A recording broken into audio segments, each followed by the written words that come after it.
काय वाटतं? Most of the time Isha हे नाव मुलींचं असतं मराठीमध्ये, पण जापनीजमध्ये काय असं माहिती तुम्हाला ह्याचा मिनिंग? जापनीजमध्ये म्हणतात ह्याला doctor. Doctor means Isha. Okay. आणि तसंच मग तुम्हाला जर कोणते टीचर बनायचं असेल तर टीचरना तिकडे म्हणतात सेन्से. टीचर्स मीन्स आपल्या याच्यात शिक्षक असतात, तर तो त्यांच्या इकडे ट्रान्सलेशन होऊन होतं सेन्से. जर कोणता पर्सन असेल, कोणता माणूस आहे, त्याला मराठीमध्ये आपण माणूस म्हणतो, इंग्लिशमध्ये म्हणतो पर्सन. तसंच मग ते जापनीजमध्ये काय म्हणतात माहिती आहे का तुम्हाला? त्याला म्हणतात इष्टो.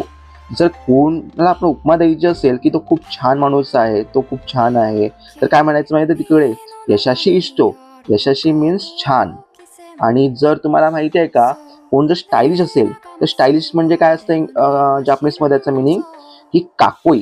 जर कोणाला आपण उपमा द्यायची आणि तो खूप स्टायलिश आहे तर म्हणायचं काकोई इष्टो. जर डॉक्टरला आपण म्हणतो तो स्टायलिश डॉक्टर आहे तर काय म्हणायचं? काकोई इशा. सो कसं वाटतं तुम्हाला आजचा तिसरा दिवस? आम्ही असे छोटे छोटे 5-5 वर्ड करून जापनीज शिकणार आहोत. तर तुम्हाला ह्या जर्नीला जर माझ्यासोबत यायचं असेल तर फॉलो जरूर करा.